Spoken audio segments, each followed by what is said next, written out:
को लेकर विश्व बैंक ने बड़ी चेतावनी दी है, जिसमें कहा गया है कि भारत जल्द ही ऐसी हीट वेव का सामना करने वाला है जो इंसान की बर्दाश्त से बाहर होगी। इस रिपोर्ट में दावा किया गया है कि भारत में पहले की तुलना में लोगों को ज्यादा गर्मी का सामना करना पड़ रहा है, जबकि सर्दियां सिकुड़ती जा रही है। दावा ये भी है कि लू के प्रकोप का असर लोगों की कमाई पर पड़ने वाला है। जी हाँ, रिपोर्ट में कहा गया है कि भारत पहले से ज्यादा गर्मी का सामना कर रहा है, जो जल्दी शुरू हो जाती है और लंबे समय तक टिकती है। वहीं इसके उलट सर्दियां सिकुड़ती जा रही है। रिपोर्ट के अनुसार भारत उन पहले देशों में से एक होगा जिसमें भयंकर गर्मी और हीट वेव का बड़ा असर लोगों के जीवन पर पड़ने वाला है। यहाँ तक कि ऐसी हीट वेव लोगों के जीवित रहने की सीमा को भी तोड़ने में सक्षम होगी। ग्लोबल वार्मिंग का असर भारत में ही नहीं दुनिया भर के देशों पर पड़ रहा है।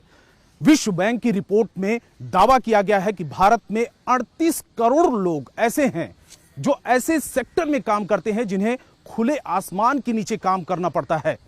ऐसे लोगों पर हीट वेव का सबसे ज्यादा असर पड़ने वाला है। हमारे साथ में स्काईमेट के जीपी शर्मा जी हैं। सर, वर्ल्ड बैंक की जो रिपोर्ट है जिसमें भारत के लिए एक बड़ी चेतावनी दी गई है, किस तरीके की चेतावनी आप इसको लेते हैं? देखिए, भारत अगर आप जियोग्राफिकल लोकेशंस की बात करें तो हम ऐसे जोन में हैं जिनमें कि मौसम संबंधी जितने भी सिस्टम्स आते हैं, चाहे आप हीट वेव की बात करें, कोल्ड वेव की बात करें, साइक्लोनिक स्टॉर्म की बात करें, वेस्टर्न डिस्टर्बेंस की बात करें, इन सभी सिस्टम्स जो वेदर सिस्टम है उसके लिए हमारे देश में इसका प्रभाव होता है। और इसी तरह ही अगर हीट वेव की बात करें, हम ट्रॉपिकल लैटिट्यूड में हैं, इक्वेटर के पास पास लैटिट्यूड में हैं, और ये जो कि सबसे गर्म स्थान होते हैं। प्लस हमारे जितना लैंडस्केप है उसमें वेरिएशन है।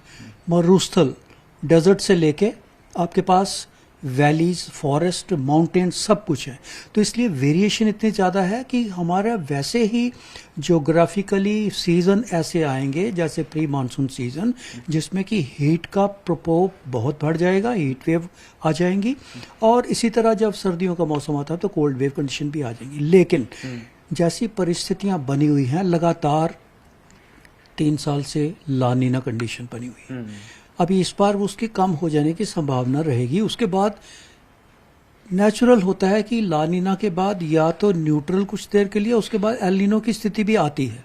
कहने का मतलब है जो समुद्र के तापमान है उनमें भी फेरबदल आने वाला है, जो कि अभी तक वो सामान्य से कम चल रहे थे। पैसिफिक एक सबसे बड़ा ओशन है, जो प्रशांत महासागर है, सबसे बड़ा और सबसे गहरा ओशन है, और उसमें ला नीना की स्थिति चल रही है पिछले 3 साल से। कहने का मतलब है पिछले 3 साल से कम समुद्र के तापमान तो सामान्य से कम चल रहे हैं। उसमें अब अरेस्ट हो जाएंगे, वो फॉल न्यूट्रल हो जाएंगे, उसके बाद हो सकता है उसमें बढ़ोतरी भी आएगी। तो जब तापमान समुद्र में भी बढ़ते हैं तो उसका असर कुल तापमान, जिसको हम ग्लोबल टेम्परेचर कहते हैं, उसमें भी असर पड़ता है। हालांकि जो वो तापमान है वो अस्थायी तौर पे होते हैं, टेम्परेरी तौर पे होते हैं। इतना लंबा इवेंट देखने को मिलता नहीं है। एल नीनो, ला नीना केवल लगभग 9 महीने के लिए होते हैं, लेकिन इस बार लगातार तीसरा साल। तो उस परिस्थिति में अब जब ये बदलाव होगा तो हमें बढ़े हुए तापमान समुद्र में भी मिलेंगे, और उसके साथ साथ तो जो लैंडस्केप है और इंडिया का लैंडस्केप पर्टिकुलरली सेंट्रल पार्ट जो है उसमें गर्मी देखने को मिलेगी। सर, अब पहले के समय में ये देखा जाता था कि अक्टूबर से सर्दी की शुरुआत धीरे धीरे हो जाती थी, नवंबर में और भी ज़्यादा, और दिसंबर में पीक पे। अभी भी दिसंबर आप देखिए कि मिडिल दिसंबर है और उस हिसाब से सर्दी नहीं पड़ रही है। दूसरी बात, पिछले कुछ सालों से ये भी देखने को मिला है कि गर्मियों का पीरियड वो लगातार बढ़ता जा रहा है, सर्दियों का कम होता जा रहा है। इसके पीछे क्या रही है? देखिए, अगर पिछले ही कुछ सालों की बात करें, 1, 2, 3 साल की, जैसे मैंने कहा, ला नीना का प्रभाव भारत पे करीब सभी भागों में बहुत ज्यादा रिलेशन है उसका। ला नीना का प्रभाव पूरे विश्व पे है।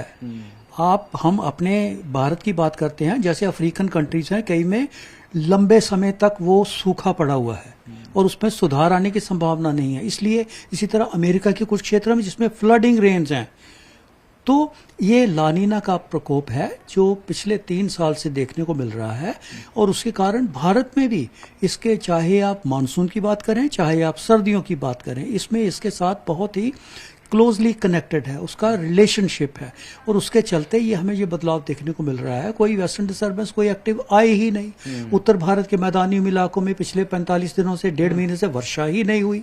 तो ये सब बदलाव इसी जो ग्लोबल पैरामीटर्स हैं उनको उसकी वजह से देखने को मिलते हैं। हालांकि जैसे ही परिस्थितियां बदलेंगी तो अगले साल हो सकता है सिमिलर परिस्थिति ना बने और हमें चेंज देखने को मिलेगा। एक सवाल सर और जो वर्ल्ड बैंक की रिपोर्ट है जिसमें भारत को चेतावनी दी गई है, जिसमें कहा गया है कि हीट वेव से बहुत सारे दिक्कतें होंगी और खास करके उस समय आर्थिक तौर पर भी असर पड़ेगा भारत में, क्योंकि बहुत सारे ऐसे सेक्टर्स हैं जो ओपन में काम करते हैं, गर्मियों के सीजन में उनको दिक्कतें होंगी। इसको किस तरीके से लेते हैं और कितना खतरनाक मानते हैं? देखिए, जब भी तापमान बढ़ते हैं उसका खेती बाड़ी पे भी असर होता है। भारत एक कृषि प्रधान देश है तो इसलिए उसमें भी असर होता है। लेबर क्लास जो है वो जो ओपन में काम करती है, कंस्ट्रक्शन एक्टिविटी की बात करें, किसी चीज़ की भी बात करें, तो उनमें भी बढ़े हुए तापमान पे उनमें भी उसको देखने का असर मिलता है। और भारत में ये तापमान प्री मानसून के सीज़न में और विशेषकर मैं कहूँगा अप्रैल के बाद से, अप्रैल मई और जून के महीने में, क्योंकि हमारी लोकेशन ही ऐसी है, हमारे पश्चिम में दूर दूर तक रेगिस्तान भरे इलाके हैं। पाकिस्तान से लेके अगर आप अरबिया तक भी जाएं तो वो सब रेगिस्तान जैसे इलाके होते हैं, उनमें है। और उनमें से गर्म हवाएं एक के बाद एक दिनों दिन महीनों चलती हैं। तो उसके चलते हमें ऐसी परिस्थितियों में रहना ही पड़ेगा और ऐसी परिस्थितियां हमें देखने को मिलेंगी। आने वाले दिनों में जैसे मैंने बताया, परिस्थिति इसलिए ज़्यादा गंभीर बताई जा रही है कि पिछले 3 सालों से लगातार लानीना का खतरा बना हुआ है और उसके कम होते होते सर्दियां तो निकल ही जाएंगी और उसका जो सी का इफेक्ट होता है वो इतनी जल्दी खत्म नहीं होता। चाहे लानीना खत्म भी हो जाए, जो सी की पानी की हम मेमोरी कहते हैं, वाटर मेमोरी, वो बहुत देर तक चलती है। तो लानीना के खत्म हो जाने के बाद भी उसका असर चलने को देखने को मिलेगा और जब तक प्री मानसून सीजन आएगा, इसलिए इस परिस्थिति में हमें बढ़े हुए तापमान देखने की संभावना रहेगी और उसके कारण हीट वेव का प्रकोप भी रहेगा। हो सकता है जितनी हीट वेव हो वो ज्यादा भी हो और लंबी भी चले। तो इन सब को देखते हुए हमारे पश्चिमी भागों में, मध्यवर्ती भागों में और इवन मैं तो कह रहा हूँ पूर्वी भागों में भी, जिसमें उड़ीसा छत्तीसगढ़ के क्षेत्र होते हैं, इनमें बढ़ोतरी होगी तापमान में और हीट वेव का प्रकोप ज्यादा रहेगा सामान्य से।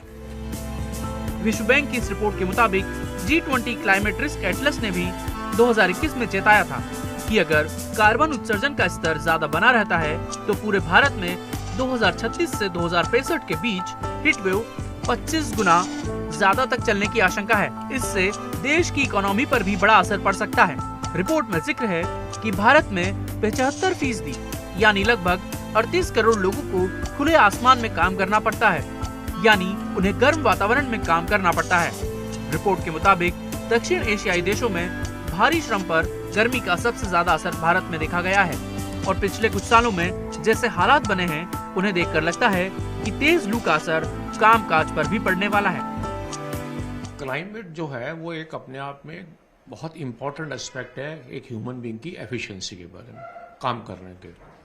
तो जब अगर आज की डेट में टेम्परेचर क्लाइमेट का कंडीसिव का वर्किंग होती है तो उस समय आदमी की एफिशिएंसी बहुत होती है, प्रोडक्टिविटी निकलती है। जिस ढंग से हीट वेव की अब जैसे बात हो रही है और जो आज की डेट में विश्व में चर्चा चल रही है और हमने देखा भी पिछले साल कितनी तेज़ी से हीट आई, यूरोप भी सारा हीट में था, अमेरिका में भी कितनी हीट आई है, कितने लोग परेशान हैं। तो इंडिया में जैसे हीट वेव है, और क्योंकि हमारा कंट्री की पॉपुलेशन 130 करोड़ से ज़्यादा है और बहुत सारी संख्या में लोग, लगभग 38-40 करोड़ लोग आज की डेट में ओपन में काम करते हैं, तो नेचुरली उनकी वर्किंग पे, उनकी एफिशिएंसी पे बहुत काम पड़ेगा। और ऐसी सिचुएशन पैदा होती है हीट वेव में कि जब वो काम नहीं कर पाएंगे तो जो उनका एम्प्लॉयर है तो वो उनको अम्प्लाई नहीं करेगा, तो अम्प्लाई नहीं करेगा तो जॉब का लॉस होगा और बेचारों को आज की डेट में जो रोजगार की हैं वो समस्याएं बढ़ सकती है। क्लाइमेट लोगों के कामकाज पर बड़ा असर डालता है। ये देखा गया है कि जब टेम्परेचर ठीक होता है तो प्रोडक्शन बढ़ता है। अमेरिका और यूरोप भी हीट वेव का सामना कर रहा है। हमारे देश की जनसंख्या ज्यादा है। आज की डेट में 38 से 40 करोड़ लोग खुले में काम करते हैं, तो हीट वेव का उनके काम पर भी बड़ा असर पड़ेगा। हीट वेव की वजह से ऐसे लोग जब काम नहीं पाएंगे तो रोजगार की समस्या खड़ी हो जाएगी। ऐसे में जरूरत है कि बढ़ते तापमान को गंभीरता से लिया जाए, वरना कभी भी हमें क्लाइमेट इमरजेंसी का सामना करना पड़ सकता है।